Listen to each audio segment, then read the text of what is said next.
Question: what does Russia invading Ukraine mean for CSGO skins? Answer: who cares? Ukraine is being bombed at the moment. This is an unprovoked attack on a sovereign nation intended to depose a democratically elected government. Putin's justification for the invasion is so pathetic he's resorted to saying he's going to denazify Ukraine. Ukraine's head of state, if you're wondering, is currently a Jew. A lot of people are going to die and millions are about to be subjected to years of brutal tyranny. Skins do not matter here. Okay, I know I didn't answer the question. I went on a rant instead, and I've gotten a lot of questions about this topic. A lot of people have been asking, and the hypothetical of what would a major war do to CSGO skins is fun to examine when there isn't actually a war. When there is a war, it's fucking terrifying, and video game items really aren't the most important thing. And look, it's not evil to make informed financial decisions in a crisis. You can pray for Ukraine and also make smart decisions with your assets. They're not mutually exclusive, but when I think about skins at the moment, it just reminds me of the peace and prosperity and security I enjoy in my life, and that's something people in Ukraine have just had taken away from them. But that's also the point that led me to make this video, because discussing this topic does bring up something important, something I want to talk about, and something I really care about. So, I'm going to explain what Russia invading Ukraine means for CSGO skins, and as the absurdity of what I'm saying starts to build up, you should start to see what I'm getting at. So, there's two elements to this question. What does it mean in the short term, and what does it mean in the long term? Well, in the short term, there are two factors to consider. Firstly, will people start panic selling items? And secondly, will people stop buying stuff while there's a war going on? Now, as far as panic selling goes, there's no actual incentive to panic sell in a situation like this. Valve servers are in Seattle. I think they're going to be good. Now, there is going to be a Ukrainian refugee crisis, and a lot of Ukrainians do play CSGO. And while Ukraine's neighbours have been on the front foot trying to support these people, I can imagine a lot of them might decide to sell their skins for fairly obvious reasons. But in the grand scheme of things though, I don't think it's going to make a big difference to prices. Now, in terms of people not buying, in the short term, again, if you've decided to buy an item in a video game, does something like this really affect your thinking?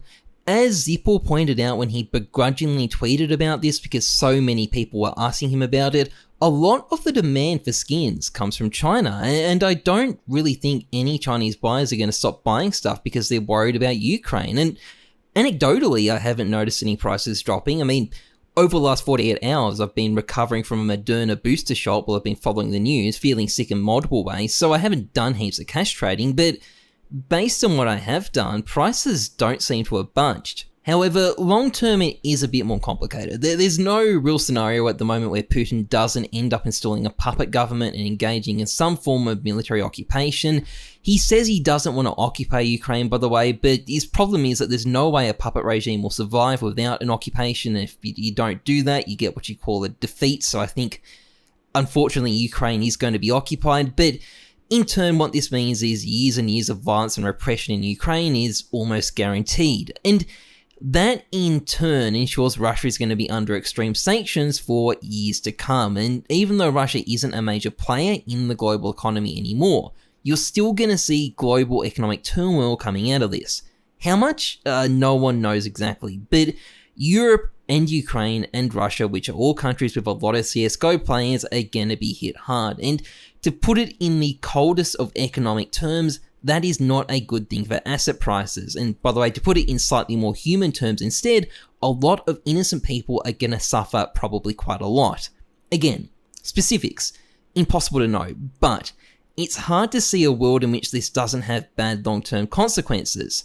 And while this may not affect places like China so much, the majority of CSGO's players are in Europe, Ukraine, and Russia. And if these places are being fucked to different degrees financially, it is not good for skins. Does that mean prices go down? Well, that part is not guaranteed, but long term, it is a bearish signal.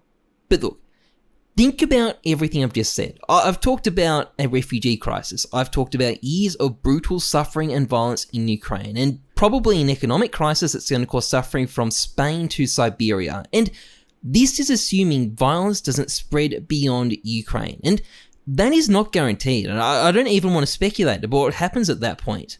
And What relevance does CSGO skins have in a world going through this? Like, it sounds insane to analyze this situation from the perspective of skins. I felt uncomfortable recording this. It'd be concerning if I didn't. But either way, the reason is pretty simple.